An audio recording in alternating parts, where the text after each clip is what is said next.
Hello friends, welcome back to my channel. तो आज हम सब लोग पढ़ेंगे फाइलम सिलेंट्रेटा, जिसको हम निडारिया भी बोलते हैं। तो ये किस में आता है? ये आता है एनिमल किंगडम में। ओके, तो एनिमल किंगडम के अंदर कितने फाइलम आते हैं ये सब हम डिटेल में पढ़ेंगे। तो सबसे पहले हम शुरू करते हैं फाइलम सिलेंट्रेटा से। ओके, फाइलम सिलेंट्रेटा को हम निडारिया भी बोलते हैं। इसके अंतर्गत कौन कौन से जीव आते हैं? तो हाँ, इसके अंदर आते हैं हाइड्रा, सी फिश, ऑरेलिया, ये सब एक्सेट्रा एक्सेट्रा, ये सब जीव इसके अंतर्गत आते हैं। ओके, तो जैसा कि हम जानते हैं इसके कैरेक्टरिस्टिक फीचर के बारे में, आइए यहाँ पे डिटेल में देख लेते हैं कैरेक्टरिस्टिक फीचर इसका क्या है। तो ये कैसा जीव होता है? ये एक्वेटिक मतलब जलीय जीव होता है। मोस्टली ये मरीन वाटर में ही रहता है, अधिकतर ये मरीन वाटर में ही रहता है। ओके, ये एक्वेटिक जीव होते हैं, मतलब जलीय जीव जिसको हम बोलते हैं, ये जलीय जीव होते हैं। ये मरीन वाटर में रहते हैं। इसका जो है रेडियल सिमेट्री इसका बॉडी होता है, डिप्लोब्लास्टिक होता है, टिश्यू लेवल ऑर्गेनाइजेशन इसके अंदर होता है। ओके, और ये टेंटिकल के साथ में निमेटोसिस्ट के साथ में इसके टेंटिकल्स भी होते हैं, जिससे ये जो है कि अटैच होता है, इसके माउथ के पास से टेंटिकल्स अटैच होता है। ओके, तो फिर से एक नज़र में देख लेते हैं। फर्स्ट पॉइंट है एक्वेटिक, मतलब जलीय जीव होते हैं। ये मोस्टली कहाँ पाए जाते हैं? मैरीन वाटर में ही पाए जाते हैं। ये इसका बॉडी कैसा है? रेडियल सिमेट्री है, डिप्लोब्लास्टिक है। ओके, ये टिश्यू लेवल ऑर्गेनाइजेशन करता है, और इसमें इसके माउथ के पास निमेटोसिस्ट से अटैच एक टेंटिकल, एक नहीं मतलब अन्य टेंटिकल कई तरह से पाए। तो इसका बॉडी स्ट्रक्चर देख लेते हैं। ठीक है, तो इसका बॉडी स्ट्रक्चर कैसा होता है? ये एक्टोडर्म होता है, जिसको हम आउटर कवरिंग कहते हैं, और इंडोडर्म होता है, जिसको हम इनर कवरिंग कहते हैं। इसके अंदर मेसोग्लिया पाया जाता है बीच में, इसके बॉडी के बीच में। ये देखिए स्ट्रक्चर से मैंने यहाँ पे आप लोग को समझा दिया। ये टेंटिकल्स है जो अभी बना रहे हैं हम ऐसे। ये फाइब्रस जो दिख रहा है ना, वो टेंटिकल्स होते हैं। इसके जो 2-3 लेयर होते हैं, पहला है एक्टोडर्म, दूसरा है इंडोडर्म, तीसरा है मेसोग्लिया बिटवीन, मतलब बीच में मेसोग्लिया पाया जाता है। ओके, ये इसके अंदर गैस्ट्रोवेस्कुलर कैविटी भी पाया जाता है, जो बीच में स्थित होता है। तो इस तरह से हमारा ये क्या बन गया? हाइड्रा बन गया। हाइड्रा में टेंटिकल्स होते हैं, एक माउथ होता है, और जो है कि फर्स्ट लेयर को हम एक्टोडर्म बोलते हैं, जो आउटर कवरिंग होता है। इनर कवरिंग को हम इंडोडर्म बोलते हैं। ओके, मेसोग्लिया बीच में पाया जाता है, और सेंट्रल में क्या पाया जाता है? गैस्ट्रोवेस्कुलर कैविटी पाया जाता है। तो ये हो गया इसका बॉडी स्ट्रक्चर। देन हम देखते हैं अब नेक्स्ट।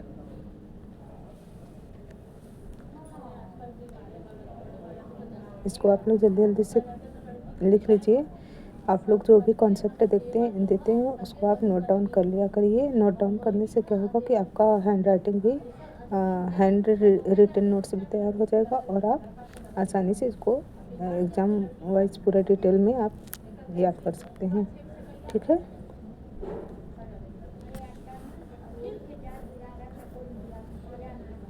तो इस तरह से इसका हो गया बॉडी स्ट्रक्चर।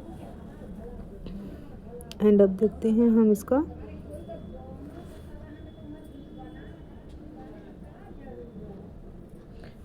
बॉडी स्ट्रक्चर के बाद आता है हमारा क्या मीन्स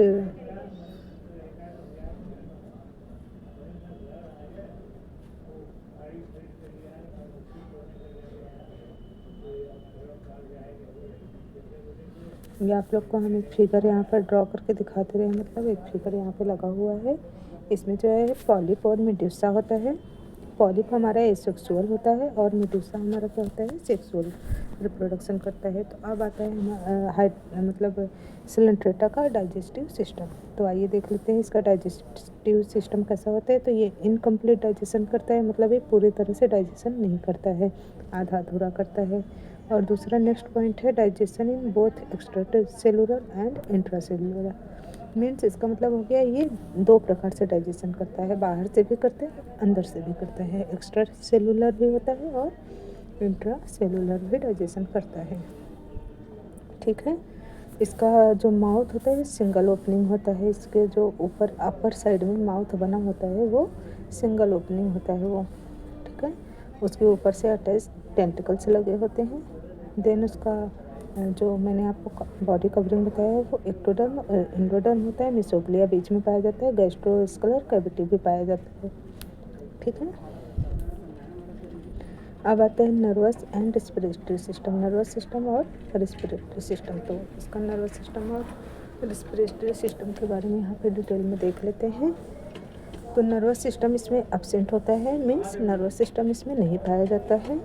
रिस्पिरेटरी जो सिस्टम पाया जाता है वो रिस्पिरेशन करता है, किसके द्वारा करता है, वो डिफ्यूजन के द्वारा रिस्पिरेशन करता है। ओके, इसके अंदर जो रिस्पिरेशन होता है वो डिफ्यूजन के द्वारा होता है, इसमें कोई भी सर्कुलेटरी सिस्टम नहीं पाया जाता है, मीन्स सर्कुलेटरी सिस्टम इसमें एब्सेंट होता है। ठीक है, तो ये हो गया नर्वस सिस्टम और रिस्पिरेटरी सिस्टम के बारे में, यहाँ पे डिटेल में हमने आपको बता दिया है।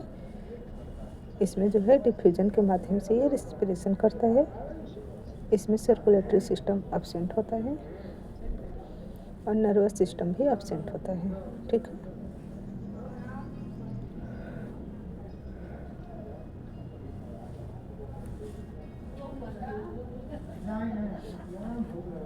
ये आप लोगों ने देख लिया यहाँ पर। अब नेक्स्ट आता है रिप्रोडक्शन। ये रिप्रोडक्शन कैसे करता है, तो सिलेंट्रेटा के अंदर जो रिप्रोडक्शन होता है वो एसेक्सुअल रिप्रोडक्शन होता है, वो भी किसके द्वारा होता है, बडिंग के द्वारा होता है। और जो सेक्सुअल रिप्रोडक्शन होता है वो मेडुसा में होता है, और जो एसेक्सुअल रिप्रोडक्शन होता है वो बडिंग के द्वारा होता है, लेकिन किस में होता है, पॉलिप में होता है। ठीक है, जिसको हम अलैंगिक जनन भी बोलते हैं। तो ये बडिंग के द्वारा होता है और ये किस में होता है, पॉलिप में। ठीक है,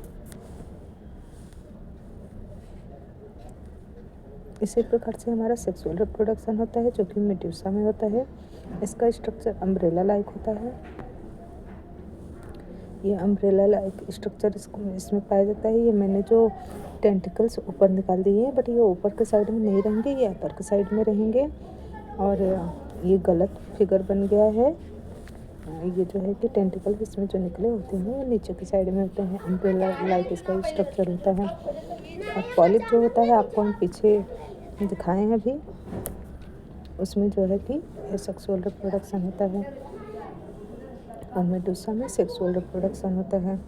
तो ये एग्जाम में क्वेश्चन पूछ सकता है कि सेक्सुअल रिप्रोडक्शन और सेक्सुअल रिप्रोडक्शन सिलेक्ट्रेटा के अंदर किसके अंतर्गत होता है, तो पॉलिप में एसेक्सुअल होता है और मेडुसा में जो होता है सेक्सुअल होता है। तो चलिए यहाँ पे क्लासिफिकेशन देख लेते हैं।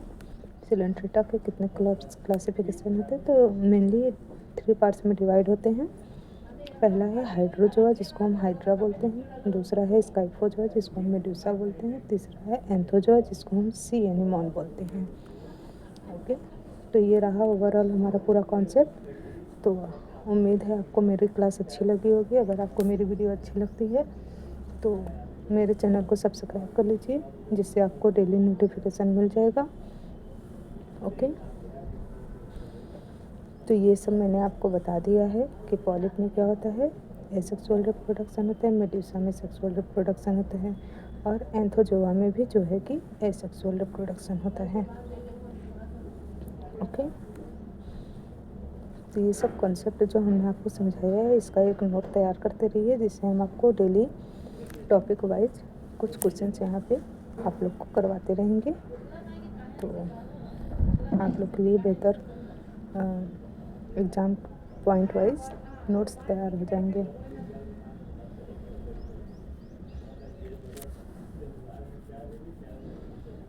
तो चलिए आज के लिए बस इतना ही।